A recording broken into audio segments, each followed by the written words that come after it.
Santiniketan medical college থেকে তরুণীর দেহ উদ্ধার। খুনের অভিযোগ পরিবারের।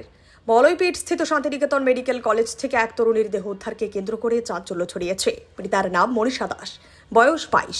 তার বাড়ি মধুবন এলাকায়। তিনি শান্তিনিকেতন মেডিকেল কলেজের মহিলা হোস্টেলের ওয়ার্ডেন হিসেবে কর্মরত ছিলেন। জানা গেছে, বুধবার গভীর রাতে কলেজ চত্বর থেকে তার দেহ উদ্ধার করা হয়। ঘটনার খবর ছড়িয়ে পড়তে এলাকায় উত্তেজনার সৃষ্টি হয়। খবর পেয়ে পুলিশ ঘটনাস্থলে পৌঁছে দেহ উদ্ধার করে ময়নাতদন্তের জন্য পাঠায় এবং তদন্ত শুরু করে। এদিকে মৃতার পরিবারের সদস্যরা এই মৃত্যুকে ঘিরে একাধিক প্রশ্ন তুলেছেন। তাদের অভিযোগ, মনীষা দাসকে খুন করা হয়েছে। ঘটনার নিরপেক্ষ তদন্ত এবং দোষীদের দ্রুত গ্রেপ্তারের দাবি জানিয়েছেন পরিবারের সদস্যরা।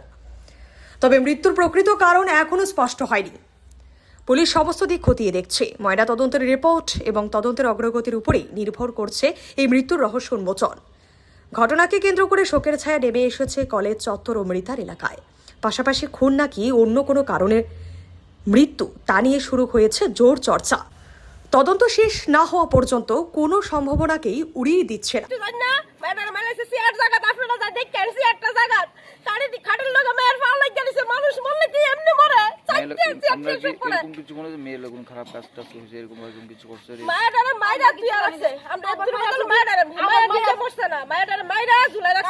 আমার মায়ের ছেড়ে দিত, আমার মায়ের তো নয়টা ফার্স্ট আমার মায়ের যদি আমার বুকে থাকতো, আমার মায়া মানে এই মনে দেখলাম এটার মধ্যে কোনো খারাপ ধরনের কাজ টাজ এরকম কিছু হয়নি বা এরকম খারাপ কাজ হয়নি। আমরা তো দুদিন পরে নাচে গায়, হেরা জানে হেরা কি মেলা করে কি নাটক।